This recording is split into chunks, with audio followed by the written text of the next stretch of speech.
مرتبہ حضرت لقمان حکیم نے اپنے بیٹے سے کہا میرے بیٹے جب بھی کوئی اللہ کی طرف سے مصیبت آئے تو سمجھنا کہ اس میں اللہ کی کوئی نہ کوئی حکمت ہے اور اس میں اپنا ہی فائدہ ہے.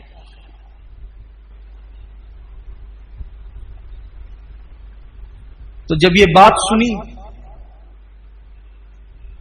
حضرت لقمان حکیم کے بیٹے نے کہنے لگے ابا مجھے یہ بات بالکل سمجھ میں نہیں آتی ہے کہ آخر مصیبت میں کیا حکمت ہو سکتی ہے. کہ بیٹا اس پہ صبر کرنا، کبھی واویلا نہیں کرنا، کبھی ہنگامہ آرا ہی نہیں کرنا. اس نے کہا کہ ابا مجھے ابھی وہ یقین کی منزل حاصل نہیں ہوئی ہے جو یقین کی منزل اللہ تعالیٰ نے آپ کو عطا کی.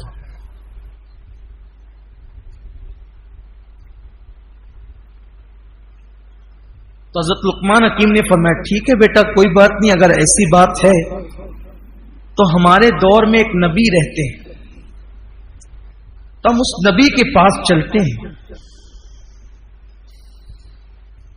اور ان سے ملاقات کرتے ہیں. جب تو ان کی صحبت میں بیٹھے گا تو تجھے بھی وہ یقین نصیب ہو جائے گا جو یقین اللہ تعالیٰ نے مجھے عطا فرمایا. بیٹے سے کہا، بیٹے نے تیاری کی. تو حضرت لقمان حکیم جو ہے اپنے بیٹے کو ساتھ لے کر اس نبی کی طرف روانہ ہو گئے.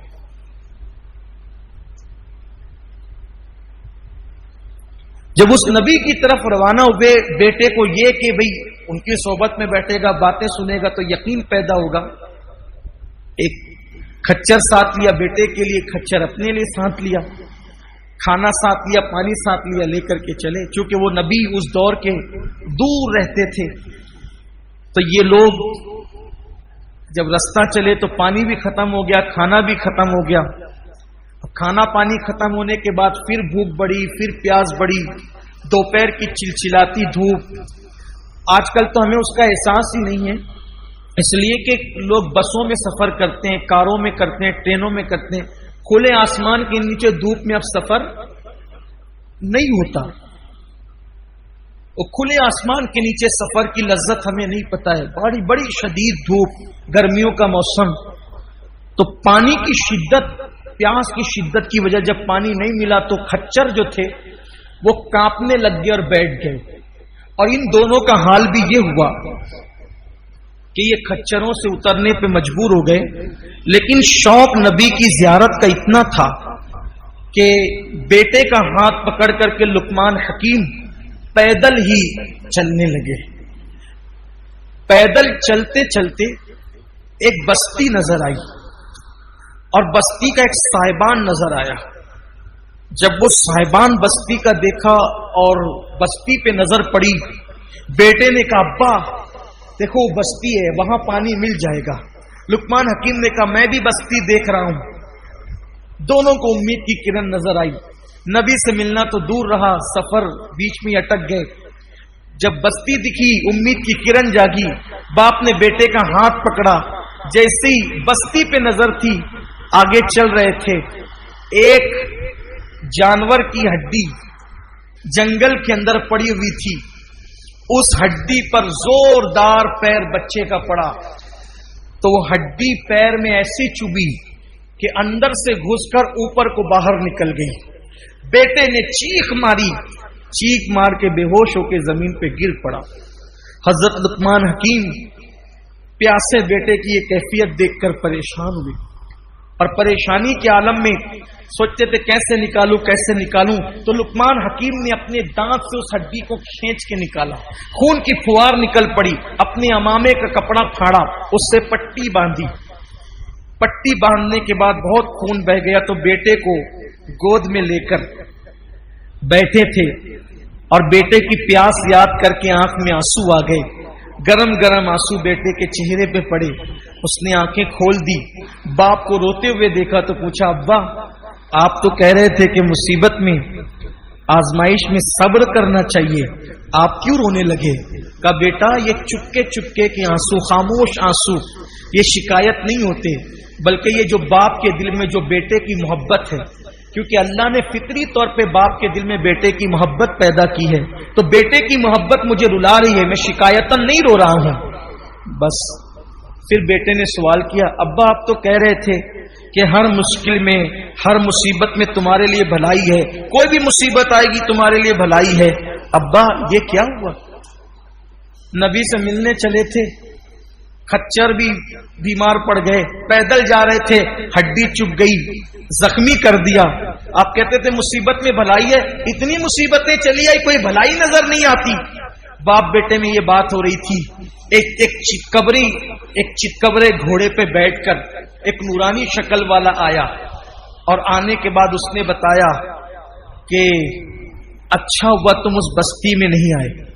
جب اس نے کہا اس بستی میں نہیں آئے تو لقمان حکیم نے اور ان کے بیٹے نے دیکھا اب تو وہاں کوئی بستی نہیں تھی۔ کرے وہاں تو بستی تھی؟ کہا ہاں، اللہ نے ہمیں حکم دیا تھا کہ اس بستی کو پلٹ دو۔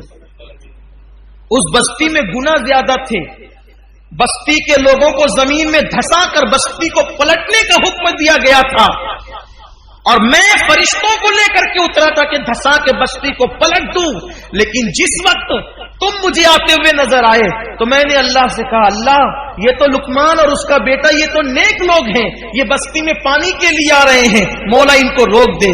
تو اللہ نے اس دھسانے سے بچانے کے لیے تمہارے بیٹے کے پیر میں جانور کی ہڈی چبو دی، تاکہ ہڈی چبو دی گئی تو تم یہیں کے یہیں رک گئے، اور جب یہاں رک گئے تو تم دھسنے سے بچ گئے۔ اگر اس بستی میں تم آتے تو تمہیں بھی ان کے ساتھ زمین میں دھسا دیا جاتا۔ یہ اللہ کا کرم ہے کہ اللہ نے ہڈی چبوا کر تم دونوں کی جان کو بچا لیا۔ تب باپ نے بیٹے کی طرف دیکھا، بیٹا دیکھا میں نہ کہتا تھا کہ ہر مصیبت اور آزمائش میں اپنی بھلائی ہے، ہمیں چاہے بعد میں پتا چلے، ہمیں چاہے نہ پتا چلے، لیکن ہر مصیبت میں اپنی بھلائی ہے۔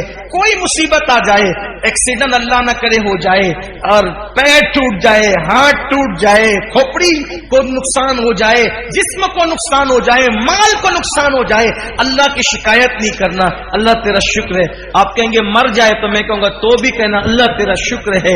ہو سکتا ہے اللہ نہ کرے آگے چل کر کافر ہو جاتا، آگے چل کر کے مشرک ہو جاتا، آگے چل کے گمراہ ہو جاتا، ارے ایمان پر گیا اس سے بڑی بات کیا ہے۔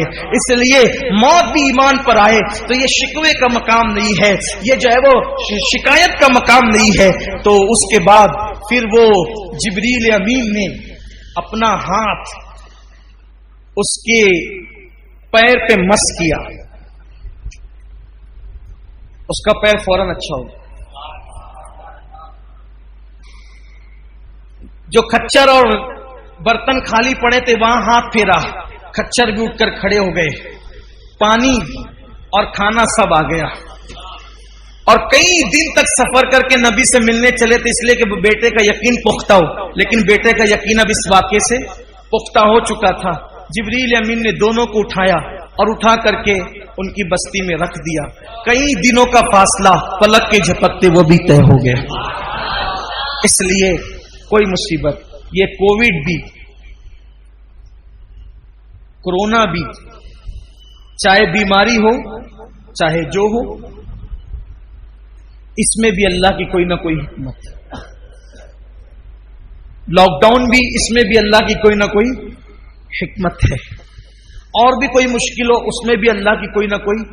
اتنا دل پہ لکھ لے، دل کی تختی پر، میرا اللہ اپنے بندوں سے 70 ماؤں سے زیادہ پیار کرتا ہے۔ جب میری ماں میرا برا نہیں چاہتی تو میرا اللہ میرا کیسے برا چاہ سکتا ہے؟ جس نے ماں کے سینے میں دل رکھا ہے، جب وہ میرا ماں کا دل بنایا کس نے؟ اللہ نے۔ تو جب وہ بنایا ہوا دل برا نہیں چاہتا میرا، تو بنانے والا میرا کیسے برا چاہ سکتا ہے؟ اس لیے کوئی نہ کوئی حکمت ہوگی، بیماری میں، تکلیف میں، ہمیں نہیں پتا، اس لیے اللہ کا ہر حال میں شکر ادا کرنا چاہیے۔